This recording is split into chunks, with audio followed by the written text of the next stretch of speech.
Usually, when someone's walking through a large field of lavender, they're either in southern Europe or somewhere in California. Well, believe it or not, there's a large field of lavender right here in Oklahoma.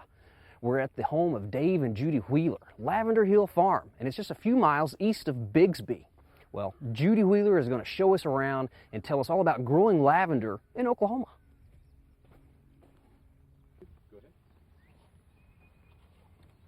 Hello, Judy. Hi, Steve. Welcome to our program. Nice to have you. So, how did you get interested in growing lavender? Well, just traveling in Europe. I love the lavender fields there, and I just decided since we had this property about 4 years ago, I'd try growing lavender on a commercial basis. Okay. And about how many plants do you have on your property here? Approximately 2,500. Yeah. And how many different types or varieties? I have about 9 different varieties growing here in these 2 fields. There are 2 varieties in the oldest field that I planted, which we're walking through right now, and then in the newer field I have another 7 varieties. Okay. And we're looking at right here some English lavender? That's correct. It's an English hidcoat lavender, angustifolia. It's cold hardy to about 15 to 20 below, and it does very well here. Okay, so you did some research on different varieties. I did a lot of research. Okay. The most important thing for me was to find lavenders that would withstand our cold. Okay, all right. And back behind us here, we've got a type that's just coming into bloom. Which one do we have here? Yes, this is Grosso. These are the large French lavenders, and they get to be about 3.5 feet in diameter by about 3.5 feet tall. And they're very aromatic, and they're used a lot in fragrance production in France. Okay. And in the rest of the world. Lavender is grown in large pockets, of course, in Europe and in Australia and New Zealand, and here in this country in the Northwest. All right. So if someone wanted to grow lavender in their home garden, what would you recommend to them? Well, they need to have good draining soil. That's the biggest problem with growing lavender. People tend to want to plant it with other plants that maybe require more water. So what I do is I make a large mound here. These are all plowed into very high furrows. Although in your home garden, you needn't be quite this extreme. Just a nice mound with well-drained soil. You can mix pea gravel in with your soil, and I suggest a little lime as well. Okay, for those gardeners in the eastern part of the state, probably the lime. That's correct. Western Oklahoma may not need so much. Yes. Okay, well, you certainly do have these bermed up wells, so a raised bed would be a good idea. And in Europe and other lavender fields, the rows are much closer together. Yours are a little bit wider. Why is that? Yes, they are. They're planted wider apart just to promote good air circulation. We have a bit more humidity here than in other parts of the world, so I want to make sure that the air can circulate, and it helps keep them free of disease. Okay, so plenty of room between the plants. Yes, absolutely. Okay. Now, I have mine planted a bit close together in the rows, and that's for harvesting purposes. It makes it easier for me to cut if they're closer together. All right. And I notice you have some gravel mulch around the plants as well. Yes, they're mulched with a pea gravel. It serves 2 purposes. It keeps the underside of the plant drier, cleaner, and it also helps reflect the sunlight into the center of the plant. Help dry it out a little bit. That's right. Okay. Well, you guys make several lavender products here at your home and business. Yes, we and there are all kinds of things you can do with lavender. Absolutely. Lavender is a very versatile herb.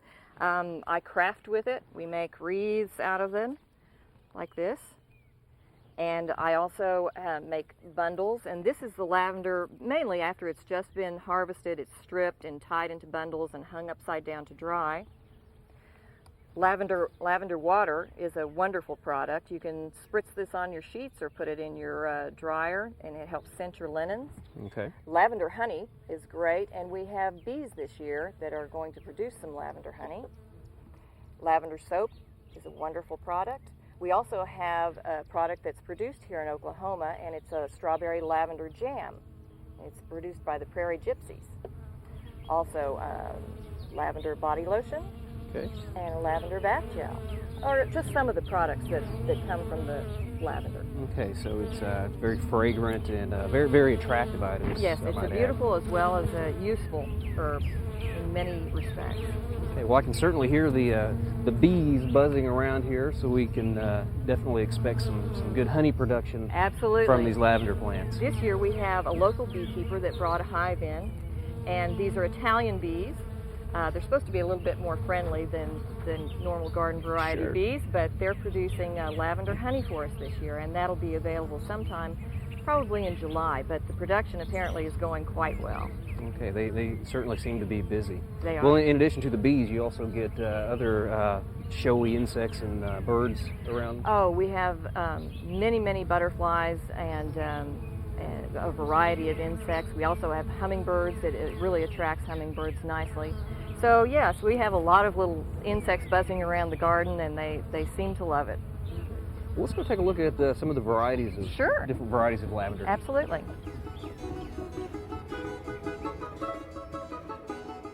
So Judy, you said you have 9 different varieties and types of lavender in the ground here, but you guys also sell a few lavender plants. That's correct. The plants that I sell are all very cold hardy for this area. This is the head coat that we just walked through, Okay. the deep purple color. Beautiful English lavender. Mm-hmm. Alrighty. And it comes in other colors, It right? does, it does. This is a little pink head coat, and you can see there's a little honeybee Yeah. on this one, but these have wonderful little flowers on them, a very pale pink, and it's a beautiful little hardy head coat. And you found it just as hardy as the purple Absolutely. variety. Mm-hmm. Okay. Yeah. So from the English lavender, we moved to some French lavenders. Yes, we do. This one is a grosso. It's the main body of the older field out there, and of course it's very hardy, gets very large, and the stems are very long.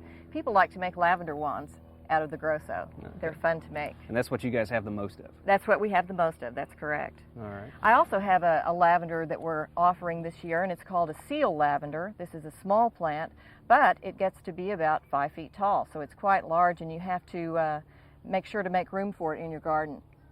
All right. And that one next to it has a different type of leaf. Yes, this is called the fern leaf lavender, and these get quite large. They bloom all spring, summer, and fall, and just make a wonderful addition to your garden. They are, however, not hardy to our winters, but you can keep them in a pot and bring them in if you wish in the wintertime. I use them as almost as annuals in my garden. Okay. Because I love to include them.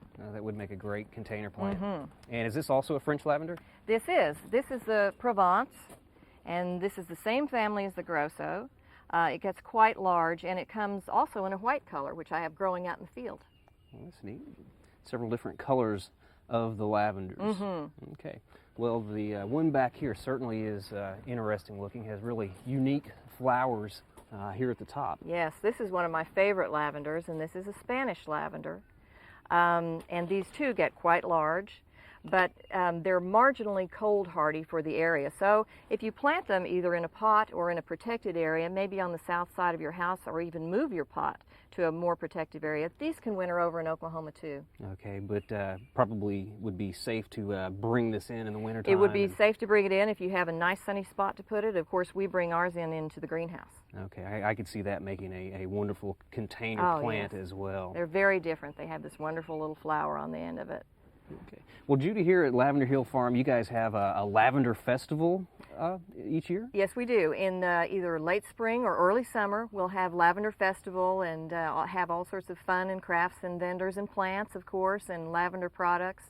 So we have a great time. And we also have a U-pick that the public can come, and I show them how to cut the lavender, and they can cut their own lavender. Can't beat that with a stick. No, it's a lot of fun. Okay. Well, Judy, you guys also have a website, correct? We do. It's www.lavenderhillfarm.net. Okay. Well, it certainly is a fun place to visit, and just a wonderful experience to walk through those fields of Thanks. lavender. Yeah, I'm thrilled every time I see it.